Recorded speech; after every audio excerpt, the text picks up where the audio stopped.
Thank you for tuning in to Faith Connection. Karibuni, asanteni sana kwa kuwa pamoja nasi kwenye uhusiano wa imani. Gracias por sintonizarnos en la conexión de fe. Faith connection ప్రోగ్రామ్కి మిమ్మల్ని ప్రేమతో ఆహ్వానిస్తూ ఉన్నాము. మీ విశ్వాసము దేవునిలో ఉండాలని కోరుచున్నాము. Faith connection TV ప్రోగ్రాన్ని వీక్షిస్తున్న మీ అందరికి కూడా మా కల్వరి బ్యాప్టిస్ట్ సంఘం తరపున మా హృదయపూర్వకమైన వందనాలు. అందరూ బాగున్నారు కదమ్మా? ఈ టీవీ ప్రోగ్రాం ద్వారా ప్రపంచంలో ఉన్న ప్రతి క్రైస్తవ ప్రజలకు, ప్రతి తెలుగు ప్రజలకు ఈ సువార్తను చెప్పేదానికి ఈ టీవీ ప్రోగ్రాం ద్వారా దేవుడు మాకిచ్చిన గొప్ప ధన్యతను బట్టి, దేవుడు మాకిచ్చిన గొప్ప అవకాశాన్ని బట్టి, మీ ప్రార్థన సహాయాన్ని బట్టి మీ అందరికి కూడా మా హృదయపూర్వకమైన వందనాలు తెలియజేస్తున్నా. ప్రతిరోజు ప్రార్థన చేయండి. ఒక్క నిమిషము కల్వరి బ్యాప్టిస్ట్ చర్చ్ కొరకు, మా పరిచర్య కొరకు ప్రార్థన చేయండి. ఈ దేవుని వాక్యం ద్వారాగా, ఈ టీవీ ప్రోగ్రాం ద్వారాగా ప్రతి కుటుంబంలో, తెలుగు ప్రజల కుటుంబాలు టీవీలో ద్వారాగా దేవుని వార్త చెప్పుటకు, వినిపించుటకు, వీక్షించుటకు దేవుడు సహాయం దయచేయనుగాక. ఈరోజు దేవుని వాక్యముల నుంచి యేసు వచ్చిన ఇంటిలో ఏమి జరిగింది? If Jesus come to your home, what will happen? Yesu మీ ఇంట్లో వస్తే ఏమి జరుగుద్ది? యేసు వచ్చిన ఇంట్లో ఏం జరిగింది? యేసు క్రీస్తు వారు 30 వయసులో బ్యాప్టిజం తీసుకున్నాడు. 3.5 సంవత్సరము ఆయన గొప్ప సేవ చేశాడు, పరిచయం చేశాడు. ఆయన ఎన్నో మైలు, ఎన్నో కిలోమీటర్లు ప్రయాణమయ్యాడు. ఆయన ఎన్నో కుటుంబంలో దర్శించాడు. కానీ యేసు ప్రభు కొన్ని కుటుంబంలో చాలా ప్రత్యేకమైన కార్యాలు జరిగాయి. యేసు వెళ్ళిన ప్రతి ఇంటిలో కూడా అద్భుతము, ఆశ్చర్యకారాలు దేవుడు చేసినట్టుగా మనం చూస్తున్నాం. కనుక యేసు ఉన్నప్పుడు 2000 సంవత్సరానికి ముందు యేసు ఏ ఇంటికి వెళ్ళాడు? ఒక 3 లేకపోతే 4 ఇంట్లో ఉన్న సమయాన్ని బట్టి, ఉన్న 28 నిమిషంలో ఏ ఇంటికి వెళ్ళాడు, ఏమేమి కార్యాలు జరిగాయి, ఎలా జరిగాయి అని కొన్ని విషయాలు దేవుని వాక్యం ద్వారా ఆధారం చేసుకొని మీకు చెప్పాలని ఆశపడుతున్నాను. Calvary Baptist church is a Bible believing Baptist church. Calvary Baptist సంఘము బైబిల్ని చెప్పే సంఘం, బైబిల్లో ఉన్న మాటలను చెప్పే సంఘం. మా ఒట్టి మాటలు చెప్పడం కాదు, కానీ బైబిల్లో అయితే ఏమి చెప్తుందో, బైబిల్లో జరిగిన కార్యాలు మేము ధ్యానిస్తున్నాం, చెప్తున్నాం, దాన్నే ప్రజలకు చెప్తున్నాం. దాని ద్వారా దేవుడు అద్భుతాలు చెప్తున్నాడు, ఆశ్చర్యకారాలు చేస్తున్నాడు. భూమి ఆకాశం గతించును, నా మాటలు గతించిపోవని చెప్తున్నాడు ఆయన. నిన్న నేడు నిరంతరం ఏకమై ఉన్న దేవుడు ఆయన. మీరు చూసారంటే మత్తయి రాసిన సువార్త 8వ అధ్యాయం 14వ వచనం 15వ వచనంలో మీరు చూస్తే యేసు క్రీస్తు వారు పేతురు ఇంటికి వెళ్తున్నాడు. ఆయన పేతురు ఇల్లు చాలా దగ్గర ఉంది. గలీలీ రివర్ దగ్గర, నది దగ్గరే, అక్కడే చక్కగా అక్కడ ఓడ దగ్గరే ఉంది. అక్కడ ఈ యేసు ప్రభును, యేసుక్రీస్తు వారిని ఈ పేతురు తీసుకెళ్తున్నాడు తన ఇంటికి. ఆయన ఎంతో సంతోషంగా ప్రార్థన చేసుకోవాలనో, లేకపోతే మంచి చేపలు అవన్నీ చేసి పెట్టాలనో, లేకపోతే యేసు ప్రభువు తన ఇల్లు ఏముంది, ఎలా ఉంది, తన వ్యాపారం ఎలా ఉంది, ఆయన ఏమేమి చేస్తున్నాడు, ఎంతమంది పిల్లలు ఉన్నారు, ఏమేమి ఉన్నాయని చూపించుకోవడానికి తీసుకెళ్ళాడో మనకు తెలియదు. కానీ యేసుక్రీస్తుని, యేసు ప్రభువారిని పేతురు తన ఇంటికి తీసుకెళ్తున్నారు. అక్కడ మనం చూస్తే మత్తయి సువార్త 8వ అధ్యాయం 14వ వచనం చూస్తే పేతురు అత్త జ్వరముగా పడింది అని చూస్తున్నాం. పేతురు అత్త జ్వరముతో ఉందని చూస్తున్నాం. ఇక్కడ పేతురుకున్న గుణలక్షణాన్ని గురించి కొన్ని మాటలు మనం ధ్యానిద్దాం. పేతురు అత్త పేతురుతో ఉంది అంటే ఒకవేళ ఆమెకి భర్త లేకుండా విధవరాలుగా ఉండొచ్చు. రెండోది, లేకపోతే పేతురు తల్లిదండ్రులు లేకుండా అత్త ఇంట్లో, భార్య ఇంట్లో ఉండొచ్చు. 2 అంశాలు. ఒకవేళ పేతురు అత్తకు ఎవరు లేకుండా, పేతురు అత్తకు తన భర్త లేకుండా విధవరాలుగా ఉంటే, ఒకవేళ పేతురు తన అత్తను, విధవరాలను పరామర్శిస్తూ ఉన్నాడు ఏమో. ఎందుకంటే ఆయన చేపలు పట్టేదానికి చాలా దినాలు వెళ్తారు, అప్పుడే రారు. వెళ్ళిన తర్వాత వాళ్ళు ఎక్కువ పట్టిన తర్వాతే వాళ్ళు వస్తారు. అప్పుడు తన భార్యను, కుటుంబాన్ని చూసుకునే దానికి తన అత్తను కాపుదలగా ఉండొచ్చు. ఈమె ఆయనకున్న గొప్ప గుణలక్షణం చూడండి, తన అత్తను తన ఇంట్లో ఉంచుకుంటున్నాడు. ఈనాడు చాలామంది అల్లుళ్ళు తన అత్తను ప్రేమించేవారుగా లేరు. చాలామంది తన అత్తను పరామర్శించేవారుగా లేరు. కొన్ని కుటుంబాల్లో చూడండి, తన భర్తను కోల్పోయి అత్త విధవరాలుగా ఉన్నప్పుడు ఆమెకి కొడుకు అవసరము చాలా ప్రాముఖ్యం, కోడలు అవసరము చాలా అవసరం, వాళ్ళ ప్రేమ అనుబంధం అవసరం. కానీ కొడుకు ద్వారాగా, కోడల ద్వారాగా, కూతురు ద్వారాగా, అల్లుడు ద్వారా కొన్ని లేకున్నప్పుడు పాపం ఈమెకి పెన్షన్ లేకపోతే, ఆమెకి సరైన సహాయం లేకపోతే చాలా ఇబ్బంది పడుతూ ఉండొచ్చు. కానీ అలాంటి సందర్భంలో ఈ పేతురు తన అత్తను చాలా ప్రేమతో పరామరుస్తున్నట్టుగా చూస్తున్నాం. మనము కూడా మన అత్త ఉంటే ఆమెను ప్రేమించాలి, పరామరించాలి, వీలైతే సహాయం చేయాలి. ఆమెకి ఏ ఆదరణ లేకపోతే అల్లులైన వాళ్ళని తీసుకొచ్చి మన ఇంట్లో ఉంచుకొని వాళ్ళు చూసుకోవాలి. ఆమె కూడా తల్లి లాంటిదే. మీ అత్తగారిని మీ ఇంట్లో ఉంటే మీ కోడలకి ఎంత సహాయంగా, మీ భార్యకి ఎంత సహాయం చేసినా తల్లి ఉన్నట్టుగా ఉంటుంది. తర్వాత అన్ని విషయాల్లో కూడా తోడుగా ఉంటుంది. కనుక మీరు కూడా ప్రార్థన చేయండి. కనుక అత్తను ప్రేమించాలి, అత్తను పరామర్శించాలి. ఎందుకంటే ఒకవేళ అత్త కానీ విధవరాలైతే చాలా కష్టం. తన భర్త ఉంటే తన బాధలు, తన అవసరతలు, వాడికి కావాల్సిన అన్నీ కూడా భర్తకు చెప్పుకుంటుంది. కానీ భర్త లేనప్పుడు ఎవరి దగ్గర చెప్పుకుంటారమ్మా? కాబట్టి అలాంటి వాళ్ళకి అవసరం. కనుక విధవరాలైన అత్త, విధవరాలైన స్త్రీలు ఎక్కువ ప్రార్థనలో సమయాన్ని గడపాలి. అది చాలా ప్రాముఖ్యం. ఇప్పుడు పేతురు అత్త జ్వరంతో పడున్నప్పుడు యేసు ప్రభు చూశాడు. చూసి ఆమె పడున్న ఆమెని చేయి పట్టి ఎత్తగానే పేతురు అత్త జ్వరము బాగైంది. దేవునికి స్తోత్రం, హల్లెలూయా. పేతురు అత్త చేతు పట్టుకొని ఎత్తుతానే జ్వరము ఆమెను విడిచి వెళ్ళిపోయింది. అంటే యేసు వచ్చిన ఇంటిలో ఏముందంటే స్వస్థత ఉంది. హల్లెలూయా. If Jesus Christ come to your home, there will be healing in your home. There will be healing in your home. యేసు క్రీస్తు మన ఇంటికి వస్తే, మన ఇంట్లో వస్తే మన వ్యాధిని బాగు చేస్తున్నాడు ఆయన. ఆయన వ్యాధిని బాగు చేయవాడు. దేవుడు ఉద్దేశం వ్యాధిని ఇవ్వడం కాదు. ఆయన అంటున్నాడు, నీ రోగమును బాగు చేయవాడు నేనే అంటున్నాడు ఆయన. రోగమును బాగు చేయవాడు, వ్యాధిని బాగు చేయవాడు, స్వస్థతనిచ్చేవాడు, ఆశీర్వాదాలు ఇచ్చేవాడు ఆయన, ఆరోగ్యమునిచ్చేవాడు ఆయన. ఆ గొప్ప దేవుడు పేతురు అత్తకి ఆరోగ్యం ఇచ్చాడు. ఇప్పుడు ఏం చేసింది ముసలామి?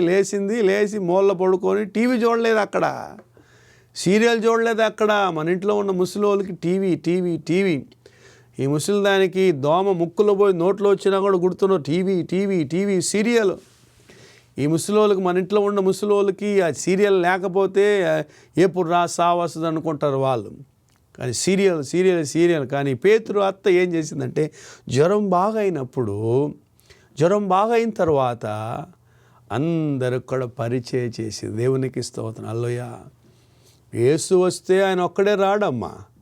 యేసు వస్తే ఆయన ఒక్కడే ఉండడు. యేసుతో పాటు 12 మంది శిష్యులు, అనేక మంది స్త్రీలు, అనేకలు ఆయన వెంబడిస్తారు. ఎందుకని? ఆయన వెనక్కి వెళ్తే రొట్టెలు దొరుకుతాయని, ఆయన వెంబడిస్తే చేపలు దొరుకుతాయని, ఆయన వెంబడిస్తే ఏదో ఒకటి దొరుకుతుంది తినేదానికి, ఆయన వెంబడిస్తే ఆరోగ్యం బాగోవద్దని, ఆయన చెంగు ముడితే బాగోవద్దని, ఆయన తాకితే వ్యాధులు పోద్దని అనేకులు ఆయన వెంబడించేవాళ్ళు. ఇప్పుడు అందరికి కూడా ఆమె ఏం చేస్తుంది? పరిచయం చేస్తుంది. కనుక నెంబర్ 1, యేసు క్రీస్తు మన ఇంటికి వస్తే స్వస్థత ఉంది. యేసు క్రీస్తు మన ఇంటికి వస్తే అక్కడ స్వస్థత ఉంది. పేతురు ఇంటికి వెళ్ళిన దేవుడు అక్కడ ఉన్న వ్యాధిని బాగు చేశాడు. నీ ఏ రోగమునన్ను బాగు చేయని వాడు ఆయన. మీకు తెలుసా రోగాలు ఎందువల్ల వస్తుందని? ఐసీయూలో ఉన్న ఒక సేడు ఆరోగ్యం బాగలేకపోతే ఆయన చూసి వెళ్ళి ఆయన పరామరించి ప్రార్థన చేసేదానికి వెళ్తే, అయ్యా సేడు ఏమంటున్నారు? డాక్టర్ ఏమన్నారు? ఏమైందంట అంటే, ఏం లేదు సార్, నా తిండిని బట్టే నాకు ఇలాంటి పరిస్థితి వచ్చింది అన్నారంట. నువ్వు ఎక్కువ తింటున్నావు, తిండిని బట్టి కడుపు పెంచుకొని పొట్ట పెంచుకొని బట్టి నీకు ఇంత ఆరోగ్యం పాడైంది అన్నాడంట. ఎక్కువ శాతం 90% మనకు వచ్చే వ్యాధి కారణము మనం తినే తిండి వల్ల మనకు వ్యాధులు వస్తున్నాయి. మనం తాగే నీళ్ళు వల్ల వ్యాధులు వస్తున్నాయి, తాగుడు వల్ల, సుట్ట వల్ల, స్మోకింగ్ వల్ల ఆరోగ్యం పాడైపోతుంది. కానీ దేవుని ఉద్దేశం నీ రోగమును బాగు చేయవాడు నేనే, ఏ రోగము రాకుండా బాగు చేసేవాడిని నేనేని దేవుడు వాగ్దానం చేస్తున్న. హల్లెలూయా. పేతురు ఇంటికి వెళ్ళినప్పుడు అక్కడ దేవుడు స్వస్థతను దయచేశాడు. రెండో ఇల్లు యేసు ప్రభువు లూకా రాసిన సువార్త 10వ అధ్యాయం 38వ వచనం. యేసు ప్రభువు గ్రామానికి బయలుదేరాడు. ఆ గ్రామం పేరు బెతానీ గ్రామం. అక్కడికి వెళ్తే అక్కడ మార్తమ్మ అనే ఒక సహోదరి యేసు ప్రభు వస్తున్నాడని చూసి అయా రండయ్యా అని ప్రైజులాడి చెప్పి తీసుకొచ్చి కూర్చోబెట్టింది. ఆమె ఏం చేసింది, అక్కడికి వెళ్ళిపోయి ఇంకా ఏదో టీయో కాపో ఏదో ఫ్రైయో ఏదో చేసింది. కూర్చోబెట్టిందే కానీ ఆయన్ని పరామర్శించలేదు. ఏదో వంట చేసి పెట్టాలని ఏదో చేయాలని ఆయన కొన్నిసార్లు మేము కూడా హౌస్ విజిటింగ్కి వెళ్తే కొంతమంది ప్రైజులాడని తీసుకెళ్తారా కానీ అలాగా కూర్చోబెడతారు, ఏం చేస్తారో వాళ్ళకే తెలీదు. మేము వాళ్ళ గురించి ప్రార్థన చేయాలని, వాళ్ళని పరామర్శించాలని, వాళ్ళ అవసరతలు గ్రహించి వాళ్ళ అవసరతలు విని వాళ్ళ ప్రార్థన కోరికలు తీసుకొని వాళ్ళ గురించి ప్రార్థన చేయాలని మేము వెళ్తే వాళ్ళు మమ్మల్ని కూర్చోబెట్టి మార్కెట్కి వెళ్ళిపోతారు, ఎక్కడో కూల్ డ్రింక్స్ తెచ్చేదానికి, ఏదో కాఫీ తెచ్చేదానికి. వాళ్ళ ప్రేమ బాగానే ఉంది కానీ మా ఉద్దేశం ఏంది, ఆ కూల్ డ్రింక్స్ కొరకు ఆ కాఫీల కొరకు మేము వెళ్ళలేదు. వాళ్ళ గురించి ప్రార్థన చేసేదానికి, వాళ్ళ గురించి పరామర్శించడానికి, వాళ్ళ అవసరతని గ్రహించి ప్రార్థన చేయడానికి వెళ్తుంటే వాళ్ళు వెళ్ళిన 10-15 నిమిషాల తర్వాత వస్తారు. ఏటమ్మా అంటే అయ్యా ఉండండి అయ్యా, చల్లగా తాగేసి వెళ్ళండి అయ్యా అని ఏదేదో చెప్తారు. అలాగనే ఈ మార్తమ్మ కూడా ఏం చేసిందంటే ఆ వంటగది వెళ్ళి ఏదోదో చేస్తుంది. కానీ తన సహోదరి అయిన మరియమ్మ ఏం చేసిందంటే యేసు ప్రభు పాదంలో కూర్చొని ఆ ప్రభు మాటలన్నీ వింటా ఉంది.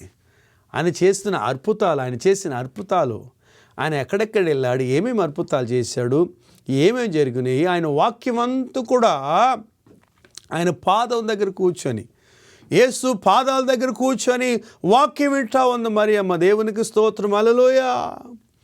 ఇప్పుడు మార్తమ్మకి కోపం వచ్చేసింది. ఏంది మరియమ్మ కనబడలేదు, ఎక్కడ రాబోయిందని ఆ వంటగది నుంచి బయటకు వచ్చి చూస్తే ఈ మరియమ్మ యేసు ప్రభు పాదం దగ్గర కూర్చుంది. యేసయ్య ఏంది, నువ్వన్నా చెప్పొచ్చు కదా ఒక మాట చెప్పొచ్చు కదా నాయన, నేను ఒక్కదాన్నే కష్టపడుతున్నా, ఏటి నువ్వు కూడా ఒక మాట చెప్పి పంపకుండా తొందరగా అయిపోతుంది కదా మాకు భోజనం, ఈ ఫ్రై తొందరగా చేసేస్తాను కదా, కూర కొంచెం తొందరగా చేసేస్తాను కదా, నువ్వన్నా కొంచెం మాట చెప్పి పంపుకొని నువ్వు కూడా ఆవితో కూర్చొని కబురు మాట్లాడుతుంటే అప్పుడు యేసు ప్రభు ఏమంటున్నాడంటే, మార్తా మార్తా మార్తా నువ్వు విస్తారమైన పనులు పెట్టుకున్నావు నువ్వు, కానీ మరియమ్మ అయితే ఉత్తమమైన దాన్ని ఎన్నుకున్నది. హల్లెలూయా. మార్తా మార్తా 2 సార్లు పిలిచాడు. మార్తా మేము చెవుడుదా, మార్తా మేము సౌట్ మిషన్ పెట్టుకుందా లేదా, వినపడలేదా? ఒక్కసారి చెప్తేనే బలమైనది.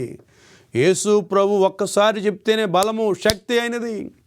యేసు ఒక్కసారి చెప్తేనే చాలా బలమైనది, శక్తి కలిగినది, అద్భుతాలు ఆశ్చర్యకారాలు చేసేవాడు. ఆయన అంటున్నాడు మార్తా మార్తా 2 సార్లు పిలుస్తున్నాడు. అంటే మార్తా నువ్వు ఏదోదో అనుకుంటున్నావు కానీ నన్ను కూర్చోబెట్టా పిలిచి నన్ను చూసావు, నువ్వే మొట్టమొదటగా నేను వచ్చింది గమనించావు, బాగానే ఉంది.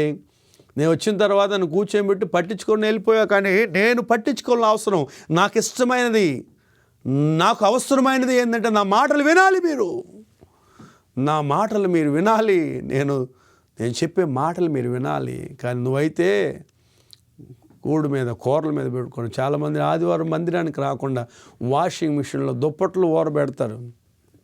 ఒకటైతే పర్వాలేదు, 4-5 పెడతారు. ఆ డ్రమ్ము చిన్నదిగా ఉంటుంది, washing machine drum. 2 bedsheet 3 bedsheet సరే, ఆ 4-5 వేస్తే తిరగాలి కదా, తిరగకుండా తొందరగా పాడైపోద్ది.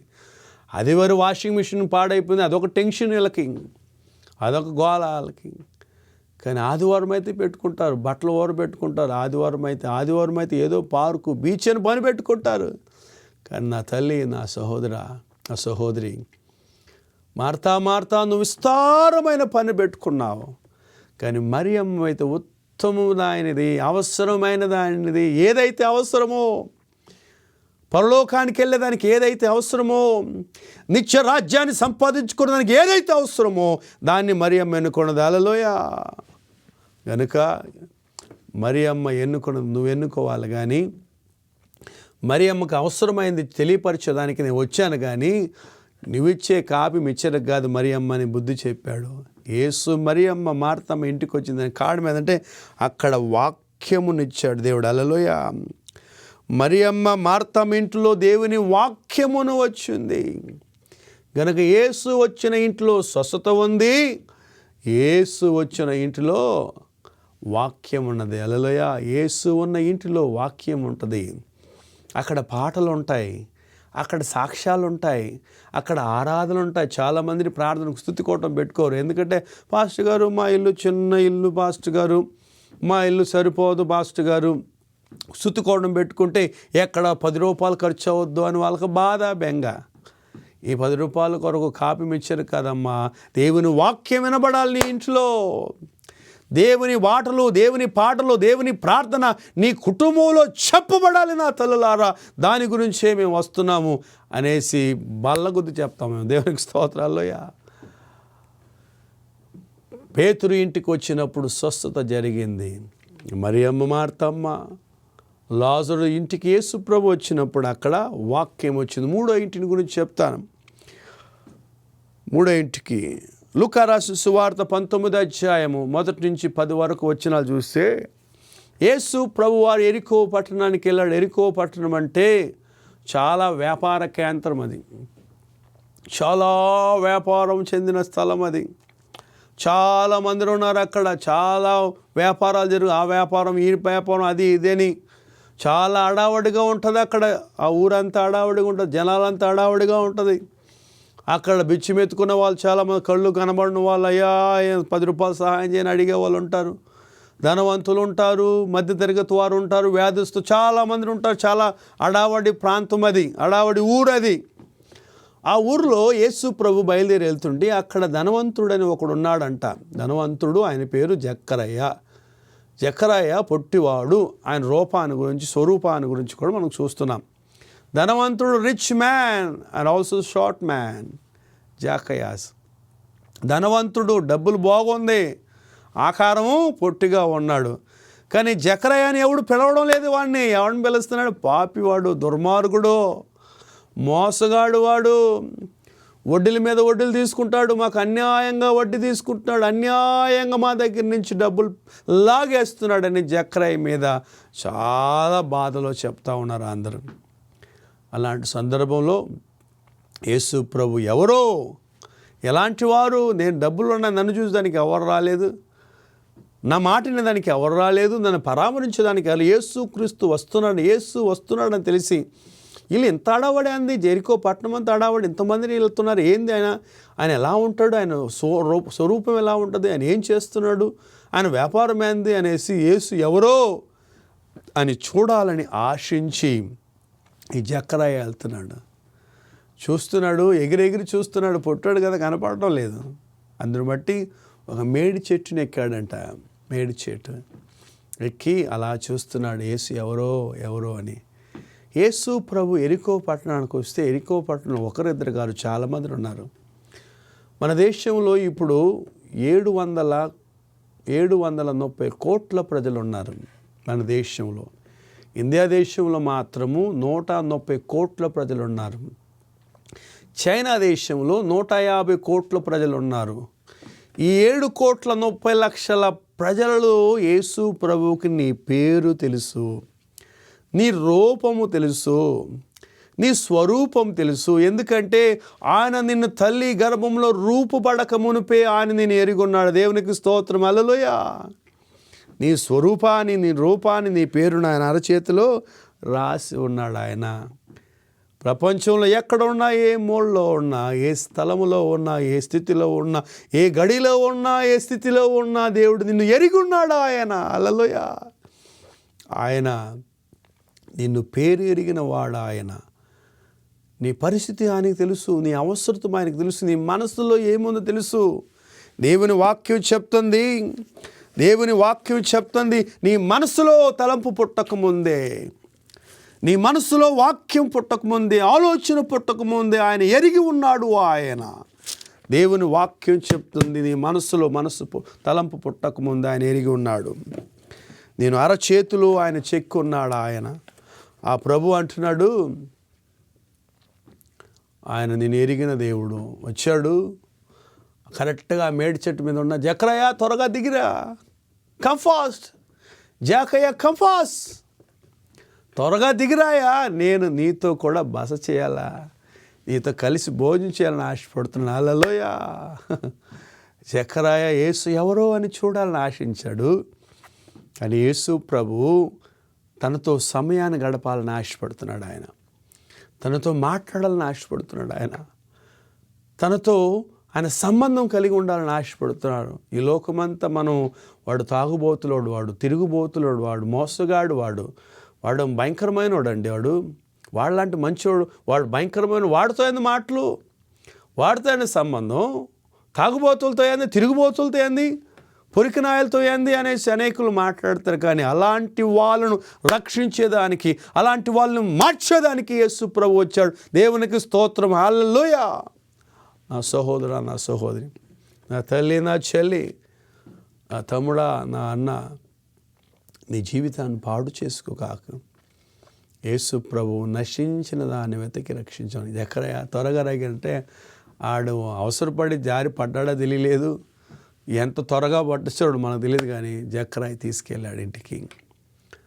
దాని తర్వాత యేసు ప్రభు జకరయ్య ఇంటికి వెళ్ళిన తర్వాత అందరూ పాపి ఇంటికి వెళ్ళాడు, పాపాత్ముడి ఇంటికి వెళ్ళాడు అని అందరూ మాట్లాడుకున్నారు కదా. ఈయనేందండి ఇలాంటి వాడితో వెళ్తున్నాడు, ఈయన మంచివాడు అనుకుంటే, పరిశుద్ధుడు అనుకుంటే, ఈయన దుర్మార్గుడితో వెళ్తున్నాడు, ఇలాంటి వాడితో వెళ్తున్నాడు ఏందైనా ఏదో మాట్లాడితే ఆయన్ని పట్టించుకోలేదు. ఆయన ఆడితో మాట్లాడినప్పుడు, ఆయన ఇంటికి వెళ్ళినప్పుడు అప్పుడు ఏం జరిగింది, ఎంతవరకు మాట్లాడారో మనకు రికార్డ్ లేదు. కానీ ఏం డైలాగ్స్ ఎంతసేపు చాలా విషయాలు మాట్లాడకుండా అవన్నీ లేవు.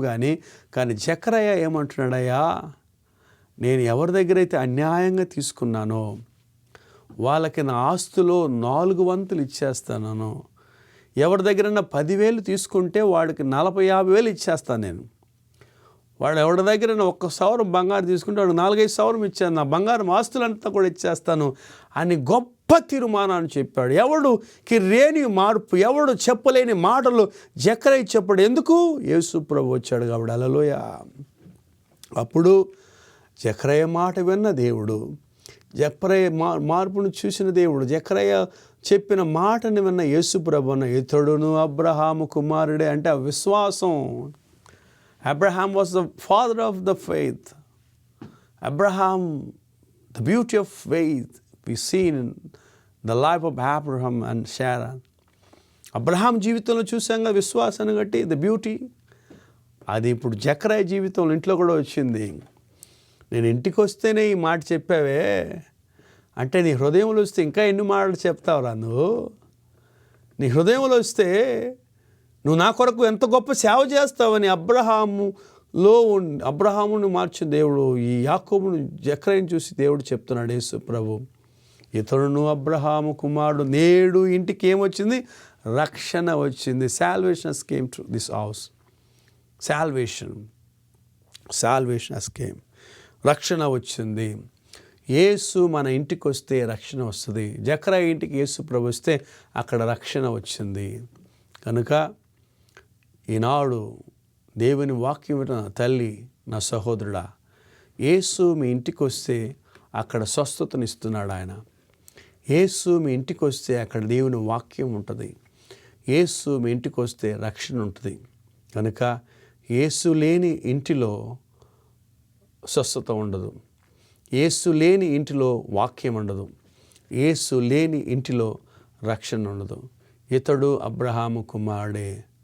అప్పుడు అంటున్నాడు యేసు ప్రభు, నశించిన దాన్ని వెతికి రక్షించటకే మనుష్య కుమారుడు వచ్చాను. మీరు ఎన్నైనా మాట్లాడుకోండి, జకరయ్య గురించి ఎన్ని మాటలన్నా మాట్లాడండి, కానీ ఇలాంటి వ్యక్తులను మార్చేదానికి, జకరయ్య లాంటి మనుషులను మార్చేదానికి నేను వచ్చాను.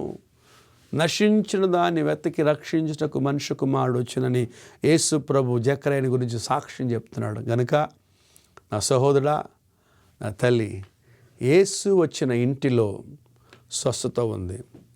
యేసు వచ్చిన ఇంటిలో వాక్యం ఉంది. యేసు వచ్చిన ఇంటిలో రక్షణ ఉంది. మీ ఇంటికి కూడా యేసు రావాలని ఆశపడుతున్నాడు.